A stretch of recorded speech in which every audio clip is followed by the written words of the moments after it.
इसको रिकॉर्डिंग भी कर लेता हूँ, ताकि आपको वो भी बाद में शेयर कर दूंगा, तो कोई मसला ना हो। सही है। अब यहाँ पर सबसे पहला लेक्चर ये होगा कि हमने कुछ HTML की बेसिक पढ़नी है, फिर कुछ CSS की बेसिक्स करनी है। ठीक है। अब उसमें दोनों को हम साथ लेकर चलेंगे इस पहले रोड मैप में ना। तो मैं आपको वो भी दिखा दूंगा, शेयर कर दूंगा रोड मैप। ठीक है। अब सबसे पहले मैं आपको इधर दिख रहा हूँ basics.html, एक फाइल बना लेते हैं। अच्छा, इसका भी मैं आपको बता देता हूँ कि जब भी आपने नई फाइल बनानी है ना, यहाँ से इसकी फाइल क्रिएट हो जाती है इस आइकन से। और नाम आपका प्रीवियस वाला कुछ भी हो सकता है, डॉट से पहले वो नाम आप कुछ भी लिख सकते हैं फाइल का। उसके बाद डॉट और HTML लगाना ये लाजमी है। ठीक है। क्योंकि ये उसकी एक्सटेंशन है, इसके अलावा ये हमें आउटपुट शो नहीं कराएगा। ठीक है। अब .html आ गया, उसके बाद आपने इधर आके ना इसमें क्या चीज़ स्टार्ट करनी है। हमारे पास ये HTML डिपेंड कर रही होती है टैग्स की बेस पे। ठीक है। अब टैग क्या होता है कि टैग डिपेंड करता है लेस देन और ग्रेटर देन, इन दोनों के दरमियान में आपने उसका टैग नेम कुछ भी लिख देना है। ठीक है। और ये उसकी ओपनिंग साइड होती है, इसकी क्लोजिंग साइड होती है टैग नेम। इसी तरह सेम नेम लिख के, ठीक है। और उसके बाद नेम से पहले ना हमारा एक स्लैश आता है, तो इसके थ्रू हमें ये आइडिया होता है कि ये टैग क्लोज हो चुका है, यहाँ से स्टार्ट हुआ और यहाँ पे क्लोज हो गया। ठीक है। साथ साथ आप बताते जाना ताकि मतलब आपको आवाज़ वगैरह भी क्लियर आ रही हो।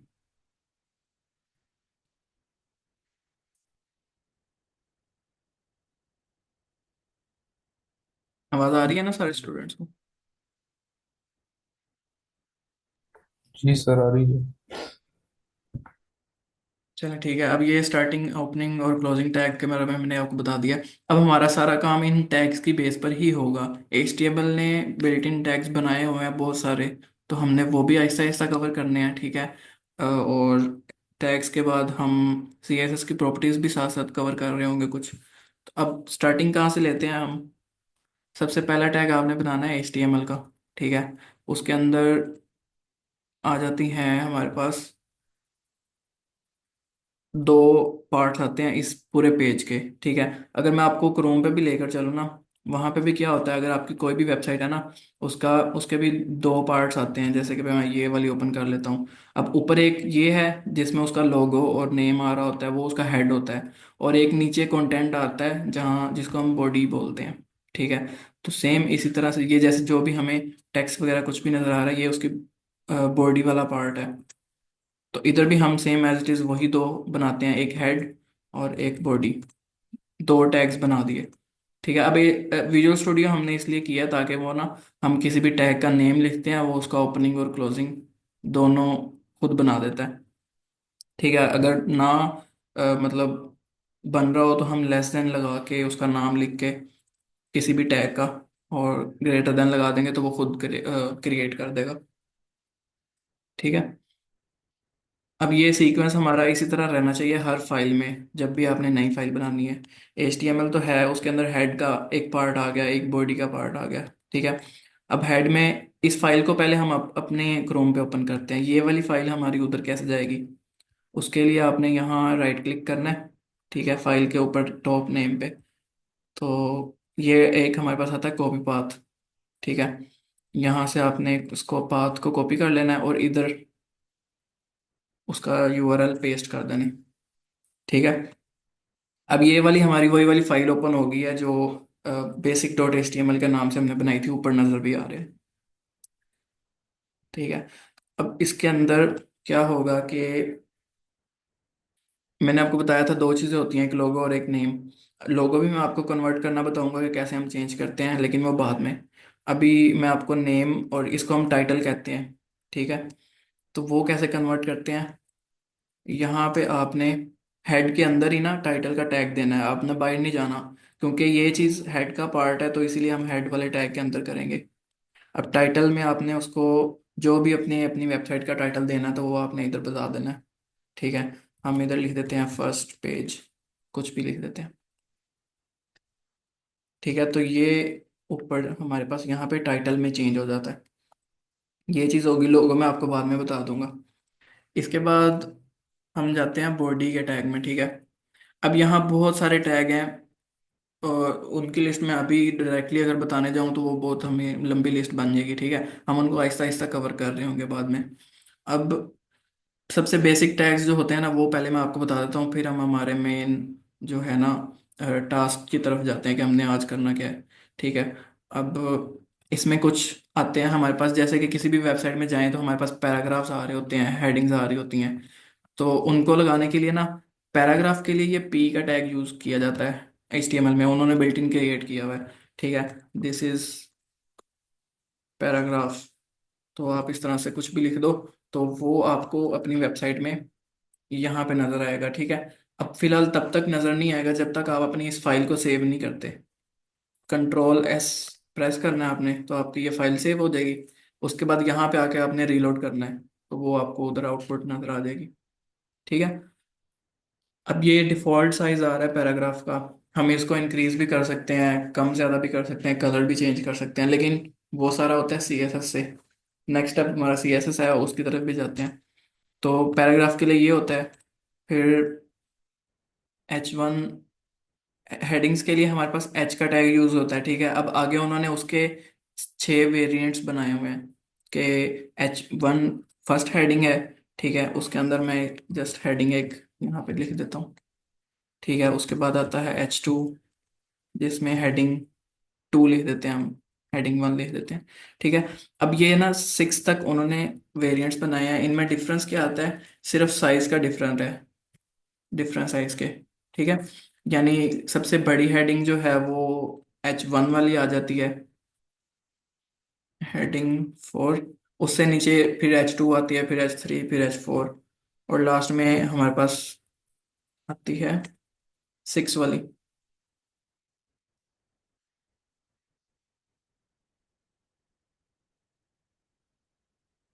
अच्छा, मैं यहाँ पे लिख के, अब मैंने सेव नहीं किया उसको ना, तो यहाँ पे आपने पहले सेव करना है, फिर इधर रिफ्रेश करना है। तो ये आपको हेडिंग्स भी दिखा देता है आपने वेबसाइट में किस तरह की यूज़ करनी है, ठीक है। अगर सबसे बड़ी हेडिंग चाहिए तो H1, फिर H2, फिर H3, जो भी चाहिए वो आप लगा सकते हैं। इससे भी बड़ी हेडिंग्स होती हैं, लेकिन वो हम CSS में फिर इंक्रीज कर देते हैं उसका फॉन्ट साइज, तो वो वहाँ पे भी चेंज हो जाती है, ठीक है। अब नेक्स्ट हमारे पास ये तो बेसिक टैग्स थे, ताकि इनका पता होना चाहिए कि हम टैग बेस पे चलते कैसे हैं और बनाते कैसे हैं वेबसाइट, ठीक है। अब इसको हम इधर ही रखते हैं। मैं आपको ना लास्ट पे फाइल्स वगैरह भी शेयर कर दूंगा ताकि आसानी हो जाए। एक और फाइल बनाते हैं हम यहाँ पे, लेआउट के नाम से। अब देखा, मैंने नाम पीछे कुछ भी लिखा है, और लेकिन लास्ट पे .html होना लाजमी है, ठीक है। अब सेम स्ट्रक्चर हमारा वही रहेगा। HTML का टैग सबसे पहले, फिर आ जाता है हमारे पास हेड, उसके अंदर हमारे पास आता है टाइटल, ठीक है। तो स्टार्टिंग में आपको कोई इश्यूज आएंगे तो, लेकिन आहिस्ता आहिस्ता प्रैक्टिस करते हुए ना वो क्लियर हो जाएगी। लेआउट 1, और यहाँ पे हम बनाते हैं बॉडी का टैग, ठीक है। अच्छा, अब ये मैंने फाइल सेपरेट क्यों बनाई है, इसमें हम कुछ CSS करेंगे, और जो हमारा मेन टास्क है ना, मैं आपको वो बताता हूँ कि यहाँ से मैं आपको शेयर करूँगा ये वाली लेआउट्स PDF में, ठीक है। अब इसका क्या मकसद है कि हमने आज जो भी टास्क करने हैं ना, ठीक है, उसकी बेस पे हमारा ये सारा क्रिएट हो रहा होगा। कि आपने पहले एक पेज, एक फाइल बनानी है, उसके अंदर ये वाला स्ट्रक्चर क्रिएट करना है, ठीक है। तो वो भी मैं बताता हूँ कैसे बिल्ड होगा। फिर सेकंड लेआउट हमारे पास ये आती है, जैसे मैं आपको ऑन करके दिखाऊँ, सेकंड ये लेआउट है। हम इनको क्रिएट कर रहे होंगे 1 बाय 1 करके। थर्ड लेआउट ये आ जाती है, ठीक है। एक सेकंड, ये वाली। अब इनमें कलर कैसे करते हैं, वेड्थ कैसे देते हैं, हाइट कैसे देते हैं, वो भी मैं सारा बताता हूँ। नेक्स्ट स्टेप हम ये जाएंगे, ठीक है। तो इनमें जो जो प्रॉपर्टीज यूज हो रही होती हैं ना, तो मैं आपको वो भी साथ साथ अभी मैं वो बताता हूँ। तो फाइनल टास्क हमारा ये होगा कि आप लोगों ने ये बना कर आनी है, ठीक है। एक मैं आपको बना के दिखा देता हूँ किस तरह बनती है, एक दो, ठीक है। फिर नेक्स्ट आपने बनानी है, सही है। उनमें ये मेरा ख्याल 10 है। एक ये वाली है, एक ये वाली है, और एक ये है। अच्छा, अब हम वहाँ पे एक लेआउट क्रिएट करते हैं, ठीक है। अब इन सारी चीज़ों के लिए हम यूज़ कौन सा करते हैं, टैग। डिव का टैग एक होता है, हम वो यूज़ करेंगे। अब ये क्यों यूज़ करते हैं, इसको हम किसी भी तरह का एरिया या ब्लॉक बनाने के लिए यूज़ करते हैं, ठीक है। जैसे आपको वो यहाँ पे भी ये ब्लॉक नज़र आ रहा है ना, लेफ्ट वाला ब्लॉक यहाँ से यहाँ तक। तो ये एरिया हमें अगर ऑक्यूपाई करना है ना, तो हम इसकी एक स्पेस बनाते हैं, और वो स्पेस बनाने के लिए हम ये डिव लेते हैं, ठीक है। जो भी स्पेस चाहिए, अगर ये हेडर लोगो वाली जितनी स्पेस आ रही है यहाँ से यहाँ तक, तो अगर आपको ये बनानी है उसके लिए भी हम डिव बनाएंगे। यहाँ से आगे वाली स्पेस चाहिए उसके लिए भी हम डिव बनाएंगे, इन सारी चीज़ों के लिए। अच्छा, अब डिव तो बन गई। अब इसको हम स्टाइलिंग कैसे करते हैं, सीएसएस कैसे अप्लाई करते हैं, ठीक है। अब वो भी मैं आपको बताता हूँ। यहाँ पे आपने जाना है इनलाइन। अभी तक के लिए ना हम इनलाइन सीएसएस कर रहे होंगे। मैं इधर एक कमेंट पास कर देता हूँ यहाँ पे, इनलाइन सीएसएस, ठीक है। इसको हम इनलाइन सीएसएस कहते हैं। बाद में जाके हम इनको कन्वर्ट करेंगे इंटरनल सीएसएस में, और उसके बाद आ जाता है एक्सटर्नल सीएसएस, ठीक है। हम ये तीनों पार्ट्स के जरिए सीएसएस को अप्लाई करेंगे, लेकिन अभी फिलहाल हम इनलाइन पे जा रहे हैं। अच्छा, इनलाइन कैसे करते हैं, आपने सिंपली यहाँ पे ना स्टाइल का एक एट्रीब्यूट ऐड कर देना है ओपनिंग टैग के अंदर। मैंने पहले डिव बनाई, ठीक है। डिव का जो फर्स्ट वाला टैग होता है जहाँ से ओपन हो रहा था, उसके अंदर मैंने एट्रीब्यूट ऐड कर दिया स्टाइल का। अब यहाँ पे आपने उसकी प्रॉपर्टीज बतानी है सीएसएस की, ठीक है। अब हम साथ में सीएसएस भी स्टार्ट कर रहे हैं। इसकी प्रॉपर्टी है कि हमने बॉक्स बना तो लिया है, लेकिन उस बॉक्स को कितना एरिया देना है, हमने विड्थ कितनी देनी है और हाइट कितनी देनी है। ये भी आपकी पिक्सल्स में होगी, ठीक है। 100 या 200 px लास्ट पे आपने लगाना है यहाँ तक, ठीक है। अब ये हमारी एक प्रॉपर्टी एंड हो गई है। यहाँ से आगे ही स्पेस दे के आपने सेकंड प्रॉपर्टी दे देनी है हाइट की, कि उसको कितनी हाइट देनी है, 200 पिक्सल्स। अच्छा, मैंने इतनी विड्थ हाइट दे दी है, लेकिन अभी तक जो है ना वो मुझे यहाँ पे हमने लेआउट वाले को ओपन नहीं किया।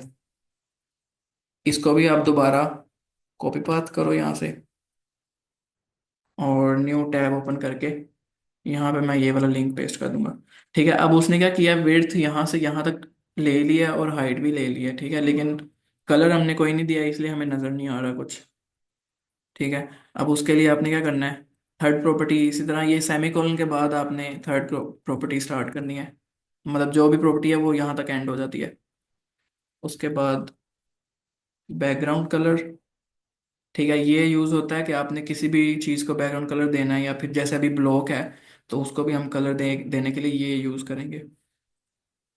यहाँ पर आ जाती है, कोई भी आप दे दो, ग्रीन रेड ब्लू कलर, ठीक है।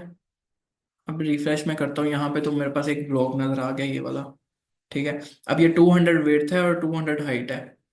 एक डॉट जो होता है ना वो 1 पिक्सल होता है, ठीक है, यहाँ पे। और अब ये मेरा फर्स्ट बॉक्स बन गया। अब मैंने जाना है सेकंड बॉक्स पे। वो कैसे बनेगा, फर्स्ट लेआउट पे जाते हैं ना यहाँ पे, ये वाली। अभी हम ये बना रहे हैं, ठीक है। अब सेकंड बॉक्स कैसे बनाना है, पहले हमने ब्लू वाला बनाया है, ठीक है। कलर चाहे जो मर्जी हो, चेंज हो जाए, कोई मसला नहीं है। अब हमने ग्रीन वाला बनाना है, ठीक है। और फिर हम रेड पे जाएंगे, फिर ब्लू पे। फर्स्ट रो जब पूरी हो जाएगी फिर हम नेक्स्ट पे जाएंगे। अब उनके लिए हम क्या करते हैं, एक और डिव बनाते हैं। सेकंड उसी के नीचे आपने एक सेकंड डिव बनानी है। उसका भी सेम प्रोसेस से स्टाइल करना है। विड्थ 200 पिक्सल, हाइट 200 पिक्सल, और बैकग्राउंड कलर रेड दे देते हैं हम इसको, ठीक है। अब दोनों बॉक्सेस हमारे पास, यहाँ पे रिफ्रेश करेंगे तो इधर दोनों नजर आ जाएंगे, ठीक है। अब रेड वाला तो इधर आया, उसको आना चाहिए था ग्रीन वाले के साथ, ठीक है, क्योंकि हमने तो वो नेक्स्ट एलिमेंट बनाना है। तो वो वैसे ये ब्लॉक स्कोप है, हम आगे जाके वो भी पढ़ लेंगे कि ये किस वजह से नीचे आया है, ठीक है। इसको हमने अभी लेकर जाना है ऊपर इसके साथ। उसके लिए हम कौन सी प्रॉपर्टी यूज करेंगे, मार्जिन लेफ्ट और मार्जिन टॉप, ठीक है। जिस बॉक्स को मूव करना है ना, आपने उनको प्रॉपर्टीज देनी है। जैसे मैं इसको देता हूँ मार्जिन लेफ्ट, कि मैंने इसको कितना आगे लेकर जाना है। ठीक है, अब ये भी पिक्सल्स में ही होता है। 100 पिक्सल ऐड करूंगा तो ये 100 पिक्सल उसको लेफ्ट से स्पेस देगा और आगे की तरफ मूव करेगा। ठीक है, सेम इसी तरह मैं इस 200 कर देता हूँ तो ये बिल्कुल बॉक्स के कॉर्नर पे आ जाएगा।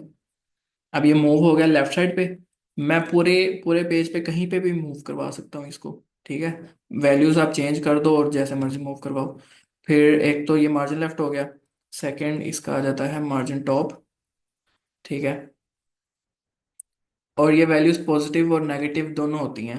ठीक है, मैं माइनस में दूंगा ना तो ये रिवर्स भी चला जाएगा, इससे पीछे भी जा सकता है। सेम प्रोसेस टॉप के साथ है। हम इसको 200 पिक्सल ऐड करते हैं मार्जिन टॉप। तो ये टॉप से क्रिएट कर रहा है स्पेस और नीचे की तरफ जा रहा है, लेकिन मैंने तो इसको ऊपर लेके जाना है। तो ऊपर लेके जाने के लिए हम क्या करेंगे, माइनस लगा देंगे इसके साथ कि इसने रिवर्स मूव करना है। -200 पिक्सल।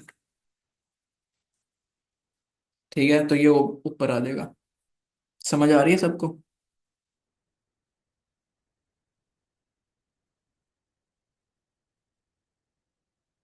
हेलो।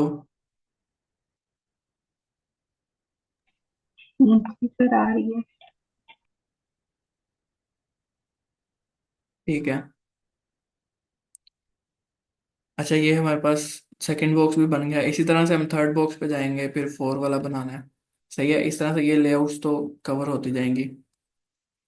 इसमें तो आपका कोई इशू नहीं आएगा, ये फर्स्ट वाली लेआउट में। सही है, इजीली बन जाएगी। सेकंड वाली पे अगर हम जाते हैं, ये भी इसी तरह ही है। मतलब आपने पहले फर्स्ट बॉक्स बनाया, उसकी विड्थ आपने यहाँ से यहाँ तक एंड तक दे देनी है, और वो मतलब 1000 से भी ऊपर चली जाएगी, पिक्सल्स में ही देनी है आपने फिलहाल। ठीक है, तो विड्थ जब यहाँ तक आ जाएगी फिर आपने हाइट थोड़ी सी दे देनी है, कलर दे देना है। सेकंड बॉक्स ये आएगा, थर्ड ये वाला और फोर्थ ये वाला। इस तरह से मार्जिन लेफ्ट टॉप का आपको आइडिया है, तो हम उसी तरह ही इस बॉक्स को थोड़ा सा मार्जिन टॉप दे देंगे, ये नीचे आ जाएगा यहाँ से। सेकंड लेआउट ये वाली बनानी है। ठीक है, थर्ड फिर ये वाली बनानी है। अब ये आप लोगों ने कल तक मतलब जितनी भी बन जाए आपने कोशिश करनी है सारी बनाने की। ठीक है, ताकि ये हमारी कवर हो जाए। सही है, इनमें कुछ पिक्चर्स वाली हैं एक दो, तो पिक्चर वाली को छोड़ के हम बाकी जो है ना, पिक्चर्स वाली को भी कर लेंगे कवर, लेकिन वो भी मैंने करवानी है आपको पिक्चर्स वाली लेआउट। तो वो कल के लेक्चर में हम साथ पिक्चर्स भी कर लेंगे कि वो ये कैसे ऐड करते हैं। ठीक है, तो फिलहाल आपने यहाँ तक जो है ना ये लेआउट्स कंप्लीट करनी है। तो कोई इशू वगैरह भी आए किसी को तो वो आपने कांटेक्ट कर लेना मुझे, ताकि वो आपने वहाँ पे काम स्टॉप नहीं करना, ताकि जब तक पूरा ना हो जाए। सही है।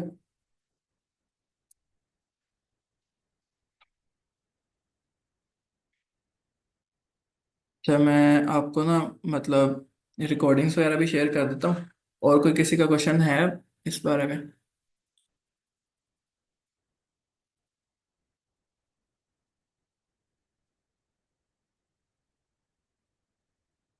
या फिर समझ आ गई है सबको?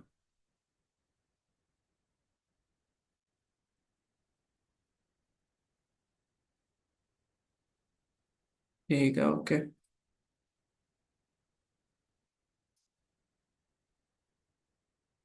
अच्छा, बाद में भी कोई अगर इशू बने तो वो फिर आपने मुझे व्हाट्सएप पे कांटेक्ट कर लेना। जी, मैं रिकॉर्डिंग शेयर कर दूंगा। ठीक है, ओके। आज का लेक्चर फिर इतना ही था। बाकी आपने बस प्रैक्टिस करनी है इसकी जितनी हो सके, फिर हम नेक्स्ट लेक्चर में जो है ना आहिस्ता आहिस्ता, अभी स्टार्टिंग में हमारी बेसिक्स रहेंगी। ठीक है, कुछ स्टूडेंट्स होंगे ऐसे जिनको मतलब आता है पहले से ही HTML CSS, तो आइडिया होगा। तो वो नेक्स्ट हमारा जब आगे वाले लेक्चर्स आएंगे ना, तो उनमें ये होगा कि वो कोई भी क्वेश्चन वगैरह होंगे आपके तो वो पूछ लेना। सही है। सर मैं क्वेश्चन। जी जी, पूछें।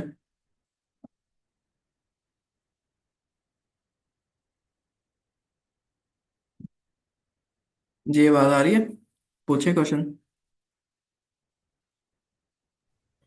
सर मैं आपसे बात करना चाह रहा था, इफ यू डोंट माइंड। अगर जो स्टूडेंट्स हैं उनको बेसिक्स आती हों H T M L C S S की, बाकी से अगर हम डिस्कस कर लें ग्रुप में, तो ठीक हम है। ऐसे कर लें कि हम H T M L C S S थोड़ा फास्ट फॉरवर्ड करें और बाकी जो जावा और रिएक्ट और बाकी चीज़ें हैं, इन पे थोड़ा ज़्यादा टाइम लगा दें। हाँ, ऐसा कर सकते हैं। ठीक है, बाकी स्टूडेंट से भी पूछ लेते हैं, मतलब जिन्होंने HTML CSS वगैरह की हुई है, क्योंकि इसमें कुछ ऐसे भी तो है ना स्टूडेंट जो मतलब स्टार्ट से कर रहे हैं, उनको नॉलेज नहीं है HTML CSS का। तो वैसे तो हम इसको स्पीडली ही लेकर जाएंगे, 10 डेज के अंदर हमारा वैसे ही HTML CSS क्लियर हो जाना है। तो फिर आगे सर हम। उसके अलावा एक और चीज़ थी कि अब जिस तरह की हम ये काफ़ी बेसिक टैग कर रहे हैं, जिस तरह हेडिंग के और ये, जी जी। इससे बेहतर है कि इसको हम थोड़ा जल्दी करके जो ये मीडिया क्यूरीज है और दूसरे इस तरह के जो इंपॉर्टेंट टैग्स है, और उसके अलावा सर एक और चीज़, जिस तरह आप राइट नो पिक्सेल्स में आप दे रहे हैं विड्थ वगैरह, इससे बेहतर है कि अगर हम REM में दे दें तो वो, यानी कि बेहतर नहीं होगा उससे बजाय इसके कि हम पिक्सल में दे दें, क्योंकि वो फिर। जी, हमने यूनिट्स करने हैं, परसेंटेज भी होता है, REM भी होता है, हमने वो सारे करने हैं। तो REM के बारे में भी मैं आपको नेक्स्ट लेक्चर में गाइड कर दूंगा, वो भी मसला नहीं है, वो भी यूज़ कर सकते हैं। ठीक है। आइडिया ये है ना कि मतलब पिक्सेल्स यूज़ होता है तो हमें वो भी पता होना चाहिए उसके बारे में। तो फर्स्ट लेक्चर में तो हमने पिक्सेल्स को कर लिया है, नेक्स्ट हम REM को भी कर लेंगे। Okay sir. ठीक है। और बाकी मैं मतलब कोशिश करता हूँ कि स्पीडली ही करें। ठीक है। वो वाले स्टूडेंट्स भी जो मतलब नए हैं, जो बेसिक्स जिनको नहीं आती, तो वो भी साथ साथ मतलब कोऑपरेट करते रहेंगे, ताकि वो भी स्पीडली कर लें। सही है। बाकी स्टूडेंट्स को तो नहीं कोई इशू वगैरह। जी सर, इसमें यह है कि आप एक पोल क्रिएट कर दीजिएगा ग्रुप में। अगर तो मेजोरिटी या किसी एक स्टूडेंट्स का ऑब्वियसली इशू हुआ तो फिर हम इसी तरह से लेके चलेंगे।